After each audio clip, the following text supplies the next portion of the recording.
that fuels your resilience. For the fact that whatever happens to you, there is a lesson for you to learn. That fact alone should fuel you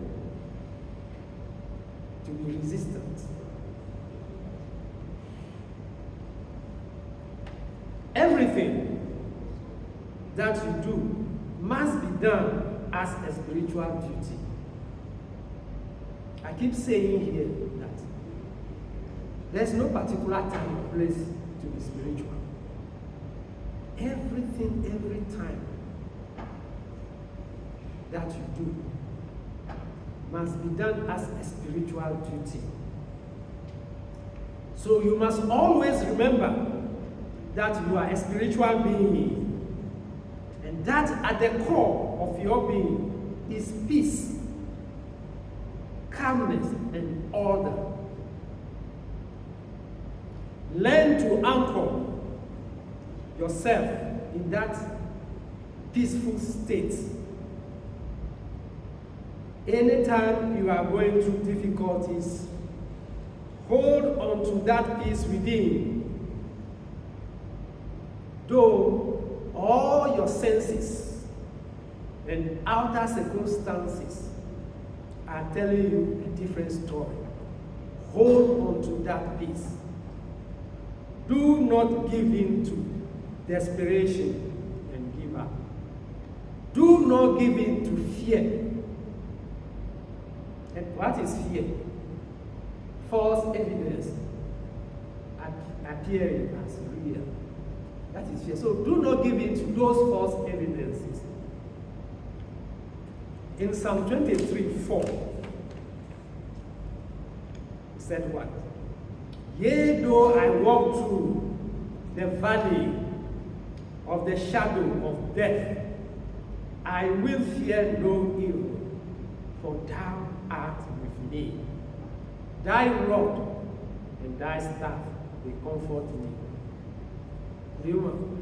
Let me paraphrase it. Even though I am at my lowest point, overwhelmed, to the point that it appears that my spirit is threatened. In the Bible, when you say death, you actually talk of a spiritual blackness. Your spirit is blackness, you don't have ignorance. So when the shadow of death, appearance of me being threatened, my inner core being threatened, I will fear no evil. That is, what do I call it?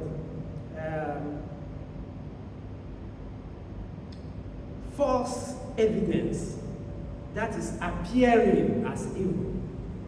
I will not be afraid of it. Thy rod, what does the rod do? It guides you. Right? And the staff, your staff does what? It gives you strength. So my reliance on God, the guidance that when I link myself to my inner peace that I get, gives me strength to overcome. So when you read, even in the Bible, they are talking of resilience. Yea, though I walk through the valley, I walk through the shadow, I walk through the valley of the shadow of death. The shadow, it's not the true death, just the shadow. You get it? I will fear no evil. False evidence, no way. Because I rely on God. God is guiding me. I derive my strength from God. Keep seeking guidance from within. And when you are instructed or inspired, act on it with faith. Keep seeking guidance. When you find yourself in trouble, don't forget your root, your source.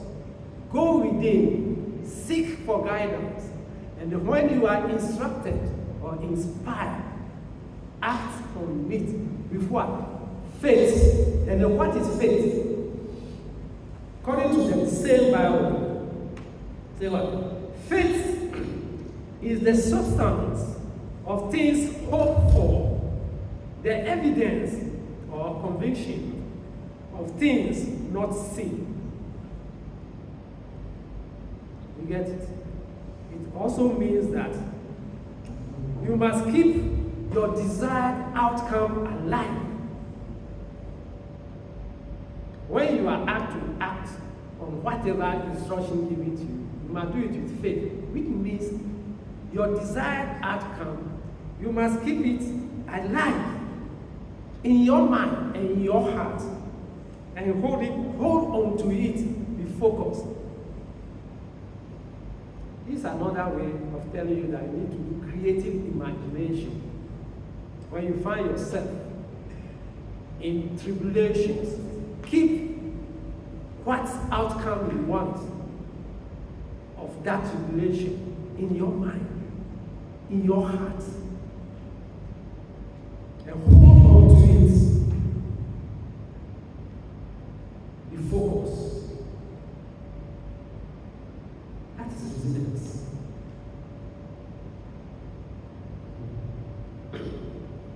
Showing resilience does not always mean to fight. That is to actively fight. But you don't need to give up. It is not about running away from responsibility. It's about showing resistance. It is about sitting back and let go and let God take over. Times you need to sit back. Then you will let go. Surrender to God. And let God take over. Still hoping for the best outcome. Especially in situations when you cannot make any change. In situations you cannot change.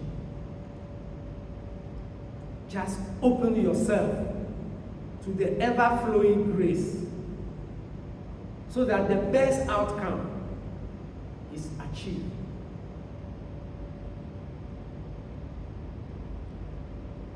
In Matthew 11:28, Jesus said what?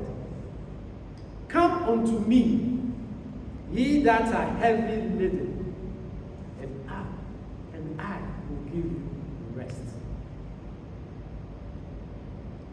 In other words, your tribulation, your problem, surround it to God. And hope, keep your faith up. Hope for the best outcome.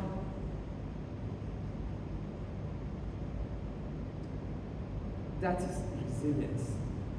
You don't give up.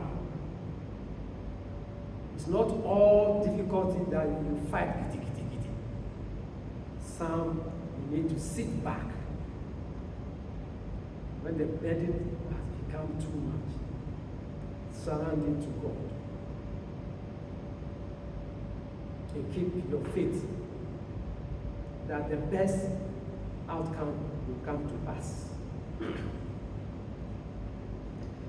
Resilience is also showing forgiveness and compassion. Letting go of resentment and responding to pain with love instead of bitterness.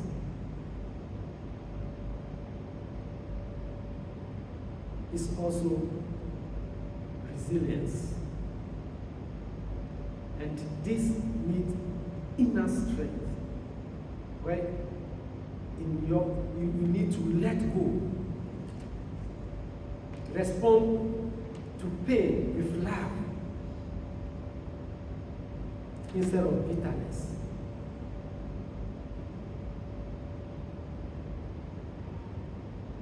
At times, our inability to forget is the obstacle to the desired outcome that we want. So you need to let go of resentment, let go of pain and bitterness, and instead show love. How do you cultivate resilience?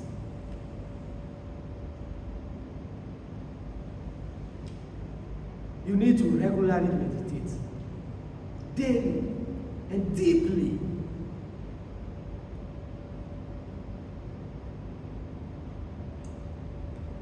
When faced with challenges, find answers to questions like this. What can I learn from this? What deeper purpose is this driving to or unfolding? Finding meaning helps to convert pain into strength. If you understand, when you get the meaning, why this thing is happening, it means you have, in fact, you have actually, once you see the meaning, you have actually resolved your problem. It gives you strength to go on.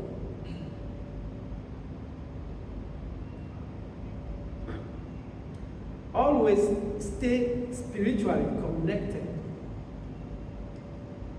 practicing the presence of God.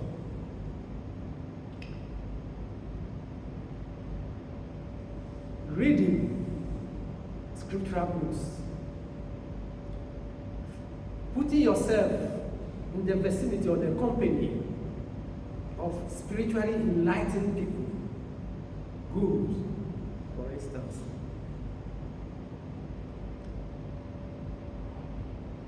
You must also serve and help others.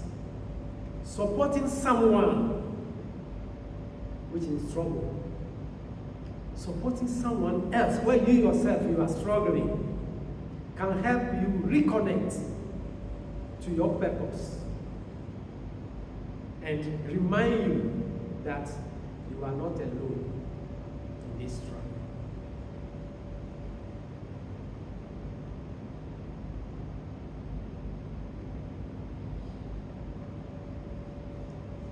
Let me summarize what I've said so far. Resilience is your ability to bounce back and grow through painful experiences. It is not about avoiding suffering, but it is about remaining faithful. It is about remaining connected to the divine within you. It is not about denying your faith. It is about building your faith. Resilience is about finding meaning and inner strength through love, values, and deep reflection. Resilience is not just surviving. It is about transforming unpleasant and difficult situations into spiritual grounding. God bless you. Have a nice day.